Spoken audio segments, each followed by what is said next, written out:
हरिओम, माझं नाव दीप्तिवीरा कोयंडे. मी स्टेट बँकमध्ये कार्यरत आहे.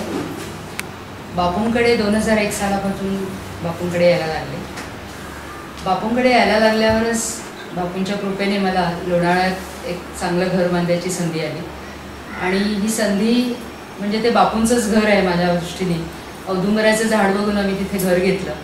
बंगला वास्तू एक 6 महिन्यात तिथे उभारली. आणि त्या वास्तूमध्ये आज इतकी प्रचंड लोक येत आहेत. सगळे आम्ही आनंद तिथे उपभोगतोय. बापूंचं अनुभव संकीर्तन तिथे होत आहे. आणि अशातच आपल्याला मेन गरज असते ती एका चांगल्या केअरटेकरची. आणि तसं बापूंच्या कृपेने एका संध्याकाळी एक केअरटेकर जोडपं आमच्या बंगल्याच्या दारावर आलं. कर्नाटकातली रत्ना आणि मल्लप्पा असं ते जोडपं माझ्या बंगल्याच्या दाराशी आलं. जून महिना होता. जून महिन्याचा एंड होता आणि पाऊस पडत होता. आणि डोक्यावर पदर घेऊन ही बाई माझ्या दारात आली आणि मला म्हणाली, मॅडम मुझे काम चाहिए, आप मुझे आपके घर में काम के लिए रखिए. एकंदरीत बाईचं रूप बघून मला असं वाटलं की आपण न ठेवलेली बरी ही बाई. आणि मी तिला चक्क नाही म्हणून म्हटलं.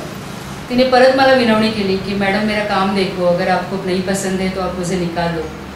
पण माहीत नाही तिचं हे परत असं वाक्य ऐकल्यावर माझे मिस्टर मला म्हणाले, अगं ती म्हणते की काम बघ आणि नसेल तर तुम्ही मला काढा, तर तू तिला ठेवून घे. काम तर बघ, नाही परवडलं नाही आवडलं तर मग आपण काढू. म्हणून मी तिला बरं तर ये म्हटलं. ये म्हटल्यावर ती पटकन गेली आणि 1 तासाभरात 2 प्लॅस्टिकच्या पिशवीमध्ये कपडे घेऊन माझ्या घरी दोघं नवरा बायको हजर झाले. मला बघून प्रथम असं वाटलं की इतक्या पटकन दोघं जण माझ्याकडे आले आणि मला म्हणाली, मॅडम क्या काम करना है बताओ. मी म्हटलं पहिलं झाडू पोता काम सुरू करू. आणि माझ्या बंगल्यामध्ये बापूंचं हॉलमध्ये फोटो आणि सगळी आपली मांडणी तिथे आहे. कचरा काढताना तिने पहिलं तिची दृष्टी बापूंकडे गेली. हा अनुभव सांगण्यामागे माझा उद्देश एकच आहे की बापूंकडे न येता केवळ मॅडमने एक आपल्याला हा माझे गुरु आहेत, ह्या माझ्या आई आहे, ही माझी दादा आहेत असं मी जे तिला सांगितलं आणि ते ऐकून तिची श्रद्धा आणि तिची भक्ती, तिचा भाव बापूंपर्यंत पोचतो. ज्या बाईंनी बापूंना काही बघितलेलं नाही, फक्त माझ्या घरातले फोटोमधले बापू. आणि पहिल्याच दिवशी तिने केरलादी करताना 7 वाजता तिने कामाला सुरुवात केली. पूर्ण बंगल्याचं काम होईपर्यंत रात्री 12पर्यंत ती बाईनी मला फक्त म्हणजे रत्ना तिचं नाव आहे, फक्त बापू आई दादा ह्या विषयांवरच माझ्याशी ती बोलली. तिने मला माझ्या पर्सनल गोष्टी काही विचारल्या नाही. मॅडम आप किधर काम करती है, आपको बच्चे कितने हैं, आप बंबई में किधर रहते, काही तिने विचारलं नाही. तिने फक्त ह्या तिघांविषयी मला गप्पा मारल्या. रात्री 12 वाजता मला मिस्टर सांगायला आले, अगं आता झोपा, उद्याचा दिवस आहे, ती आपल्याकडेच राहणार आहे, उद्या तिच्याशी बोल. मग आम्ही आमची कामं आटपली. दुसऱ्या दिवशी पण सकाळी किचनमध्ये काम करताना मी तिला काय ती बापूंचंच विचारत होती मला, बंबई में प्रवचन करते मतलब क्या. आणि ती अनपढ बाई, त्यामुळे तिला बाकी गोष्टी प्रवचन म्हणजे काय इथपासून मला तिला एक्सप्लेन करावं लागलं. पण जसं जसं मी तिला बापूंविषयी सांगत गेले किंवा मला काय अनुभव येतात, माझी छोट्यातली छोटी इच्छा पण बापू कसे पूर्ण करतात, इतर भक्तांचे अनुभव, अशा मी तिला गोष्टी रूपाने सांगत गेले.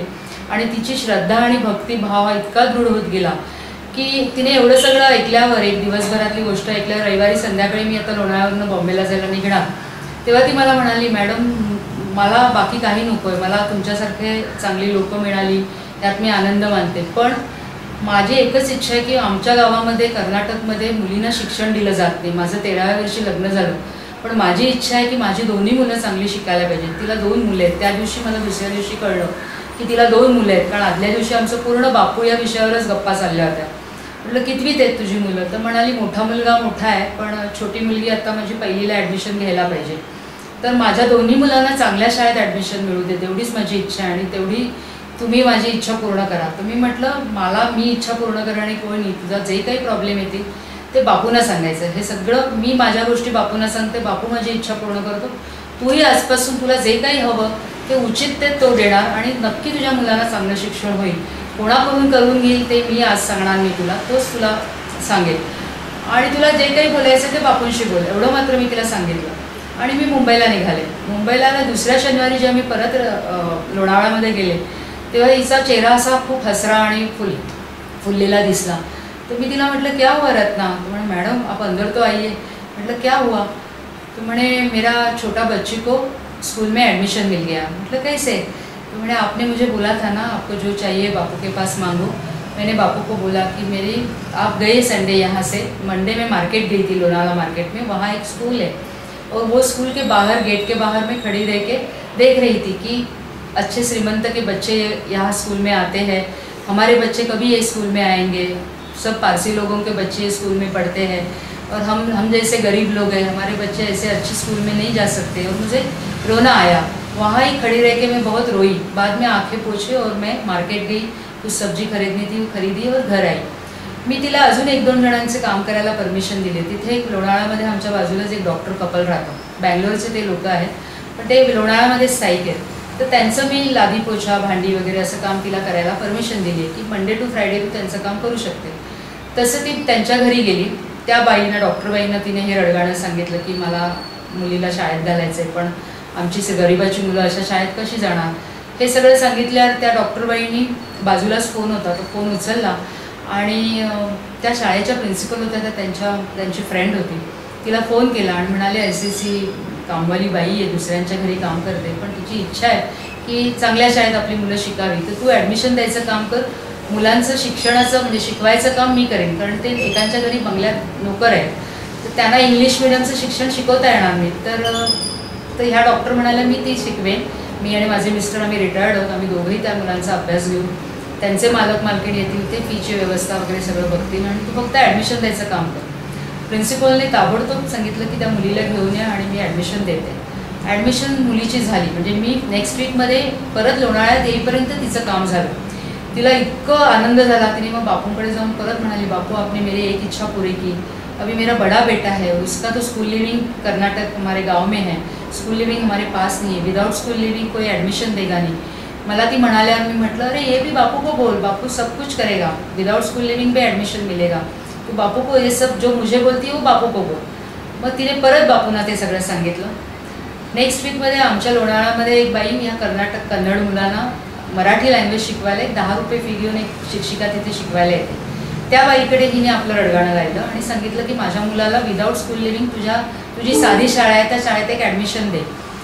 ती म्हणाली हरकत नाही, पण 2 महिन्यात तुम्ही स्कूल लिविंग गावाकडून मागून घ्या। तर तिने 2 महिन्यात ते स्कूल लिविंग मागून घेतलं आणि ह्याची पण ॲडमिशन तिच्या शाळेत झाली, म्हणजे त्याही मुलाचं वर्ष फुकट गेलं नाही। बापूंनी तिच्यावर एवढी कृपादृष्टी दाखवली, तिला एवढा आनंद झाला। परत पुढच्या शनिवारी मी गेली, मला म्हणे मॅडम किरण कुमार का भी एडमिशन हो गया। मतलब कैसे हो गया उसका एडमिशन, विदाउट स्कूल लिविंग कोई देगा नहीं एडमिशन। मैंने ऐसे हुआ, मतलब देखा बापू कितना सुनता है, जो उचित है वो देगा ही, तेरे दोनों बच्चों का साल उन्होंने वेस्ट नहीं किया। उन्हें हाँ मैडम बहुत बापू की कृपा है अपने ऊपर। मग मला म्हणाली मैडम अभी और एक प्रॉब्लम है। मतलब अभी क्या हुआ, अभी आपको स्कूल जाना है क्या? तो बोले नहीं मैडम, अभी दोनों बच्चे यहाँ से स्कूल बहुत लंबी है, जाने का 180 रुपया अपने घर से और आने का 180 रुपया, इतना पैसा हम नहीं दे सकते हैं, तो हमारे लिए एक साइकिल खरीद के दे दो, तो मल्लप्पा बच्चों को स्कूल छोड़वा के लेगा आएगा। बोले ठीक आहे। मिस्टरांना सांगितलं। दुसऱ्या दिवशी मिस्टर म्हणाले आपण रविवारी सकाळी मार्केटमध्ये जाऊ आणि एक सायकल घेऊन चांगली। त्याच दिवशी संध्याकाळी तो काहीतरी आणायला म्हणून मार्केटमध्ये गेला, तिथे त्याला त्याचा गाववाला माणूस भेटला। तो म्हणाला मल्लप्पा इधर आ, मेरी एक बाइक है, अच्छी बाइक है, लेकिन मेरे को बेचना है, 5000 में मुझे बेचना है, अभी मुझे 1000 की ज़रूरत है, आप 1000 अभी दे दो, बाकी 500 रुपया हर हफ्ता दे दो, चलेगा, हर महीना दे दो। तो तसाच घरी आला, माझ्या मिस्टरांना म्हणाला ऐसी बाईक मिल रही है, मैं लूँ क्या? तो मिस्टर म्हणाले ती बाईक दाखवायला आण, आपण चालवून बघू कशी आहे कंडिशनमध्ये आणि मग आपण विचार करू।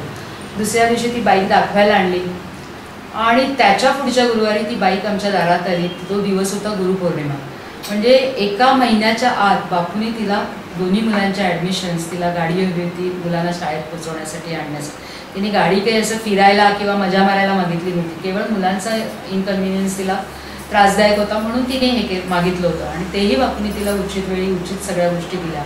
त्या दिवसापासून तोपर्यंत तर तिने बापूंना काहीच बघितलं नव्हतं, मी जे सांगितलं तेच तिला माहिती होतं आणि फोटोतलं रूप तिने बापूंचं बघितलं होतं। त्याच्या पुढच्या रविवारी मी लोणावळ्याला गेली तर मला म्हणाली मॅडम अप्पाजी मेरे सपने में आया। ती बापूंना अप्पाजी म्हणते। तो मैं म्हटलं अप्पाजी सपने में आया, क्यों सपने में, कैसे आपके सपने में कैसे आया, मेरे सपने में तो अभी तक आया नहीं, इतने साल से मैं बापू के पास जाती हूँ।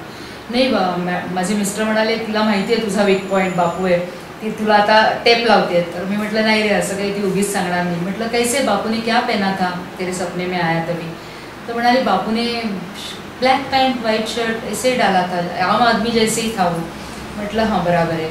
बापू ने क्या बात किया, तो नहीं वो मुझे बोलता था. आणि ती मला पहिल्या दिवसापासून म्हणते की मॅडम इतना लोग अपने पास घर पे आते हैं, आप आप्पाजी को बुलाव ना. म्हणजे तिने इतका तिचा भाव शुद्ध आणि प्रेमळ होता की तिला वाटत होतं इतके मित्रमैत्रिणी आपले येतात, नातेवाईक येतात, मग आप्पाजी का अजून आपल्या घरी येत नाही आहेत. मग मी तिला सांगितलं अगं आप्पाजी असं प्रत्येक भक्ताच्या घरी तो असतोच, आत्तासुद्धा आपण बोलतोय आप्पाजी इथेच आहेत.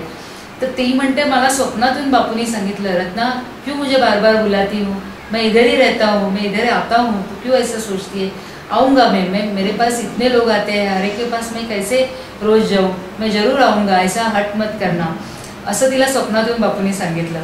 आणि ती म्हटलं बाद में क्या हुआ, बाद में आप्पाजी ऐसे ऐसे करके उठा, तिथे एक बाकी माझं चाफ्याचं झाड आहे सोनचाफ्याचं.